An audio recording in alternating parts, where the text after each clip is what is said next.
Max Starks is sticking around for Maximum Football, and that is not just NFL. Max covers a ton of college as well. And Max, things didn't go well here in the Valley as far as college football on Saturday. ASU going into Mississippi State, falling way behind early, coming all the way back. Looked like they were going to win anyway. And then that play at the very end that goes for 58 yards, Mississippi State gets the win. I'll start here. How much does that change the perception of ASU nationally? I think the Big 12 in general is very fragile of the Power Fours because of how chaotic the conference is, right? And when you don't have those traditional blue bloods in it per se, it leads for wild shifts along the conference. So I think it's more so a byproduct of the conference as a whole versus an indictment on ASU. Let me just start there with that. Okay. And I think it doesn't change my opinion about ASU. I would have loved for them to have come in and got an SEC victory under their belt, justify their position, playoff team from last year, and bump up into well into the top 10 with a victory.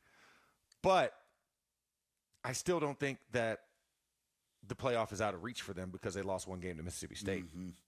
And I don't think that that denoted them to fall completely out of the AP top 25. I'm glad the coaches had some sense and at least kept them in the top 25. But this is a team with a lot of skills, and this is the thing. Even though you returned a lot of people, every year is its own silo.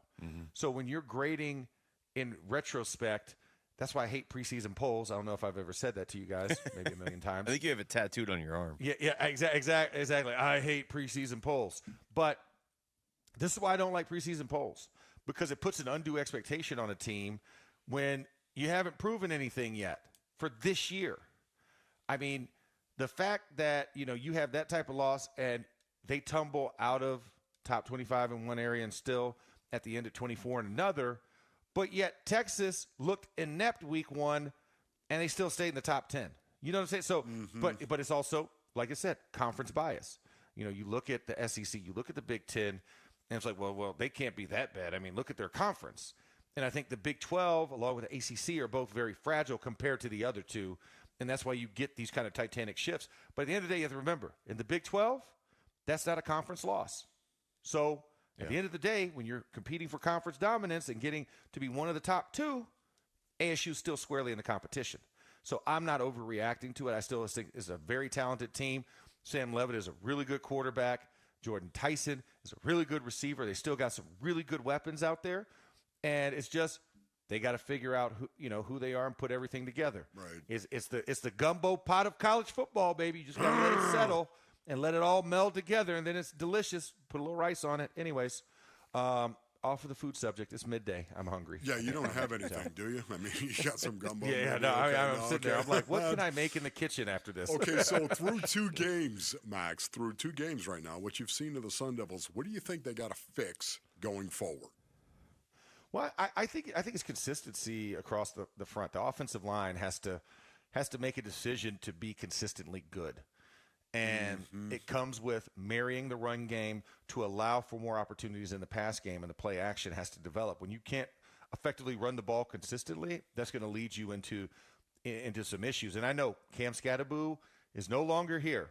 Trust me, he just got the Angry Runs title from Good Morning Football in week 1 because he decided he wanted to go bulldozer mode on a little quick flare route. And so we know that machine is in the league, and he's doing things on Sundays now. But for this team, the offensive line, you're a good unit. You just have to trust yourselves, and y'all just have to continue to work together across the board. And I think that's really the biggest thing. And then defensively, keep it in front of you, right?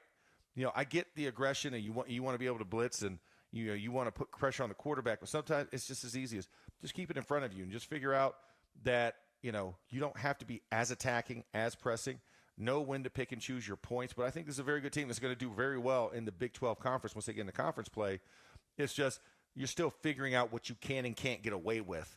And that's why, there's no preseason in college. There's only, 2 weeks of preseason camp. And they still got classes and everything else. So it's a lot to weed through to get these young men kind of grow up and mature, in this process as they usher into manhood. But just getting them to figure out and spending that time together, this is a team that I think is still going to be a very good team, very viable team, especially in the Big 12. Max, given, when it happened and the way it happened, and even, maybe because it was on the road against an SEC team and there's all the cowbells and only they're allowed to use them, and, there's just all these different things that factor that. I've lost there. Yeah. I've lost there. I know that very well. I've lost to Stark Vegas as the number 1 team in the country. So I know that all too well. So, yes, please continue. Well, I was just going to say, it feels like that game for ASU when we look back at the end of the year, it's almost inevitable now that this is going to help really define their season, because they would either spiral or it's going to make them better. You're trying to get better over the course of the season anyway. The successful teams get better. Ohio State was much better at the end of last year than they were at the beginning of the year. How does a loss like that potentially make you better as a team? Well, it galvanizes you because, once again, you have to remember, you didn't get blown out, right? It came down to a play at the end of the game that switched the fortunes, and you had come all the way back. You had taken the hurricane. You took the big blast from this home team. The environment's a night game. Starkville at night is a different place. Like you said, the cowbells are just, they're mind-numbing. It's almost like it creates a vibration that your body just can't react to. Trust me. I watched them tear down the goalpost and carry it down the street in the middle of campus as we were leaving the stadium. So yeah, Mississippi State has their moments, and they're a team that's tough to play, especially at home. But for ASU, I look at it kind of like the Cincinnati game last year, which is a game that I called. Mm-hmm. It was across time zones. It was a game that you weren't expecting at an awkward time. That game was early morning. This one's a late night game. There's the frenzy of being in this new conference and trying to figure things out, and your teams are across the coast. You're playing these games in further time zones than Wolf and I played in when we were in college, and you're trying to figure it out. But this is a moment where you learn from and say, hey, we took the best blow that we could take from that team, and we still stood here and we still had an opportunity to win. We didn't get blown out, didn't get embarrassed, and we are a good team. We just need to put we need to string the good plays together and limit when you get the lulls in the game, the ebbs and the flows of the game. Just have to be able to string those together and create consistency. And I think that's what I would glean from it, and that I wouldn't be down on my squad. Just, hey, we have to go out there and do it. This was a good preemptive warm-up before we got into conference play, like you did with Cincinnati. That was in conference. It didn't cost you because of the turmoil of the conference.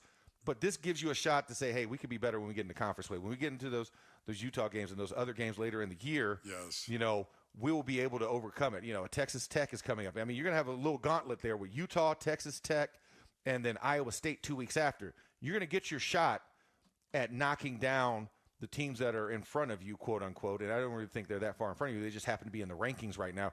But that's 3 top 25 matchups in 4 weeks. That's amazing. That's gonna say a lot about you. Yeah. Max sounds like Kenny Dillingham. He Doesn't he, Luke? He does. He really does. Thanks for watching Wolf and Luke. Tap to see more and click the button in the middle to subscribe to Arizona Sports.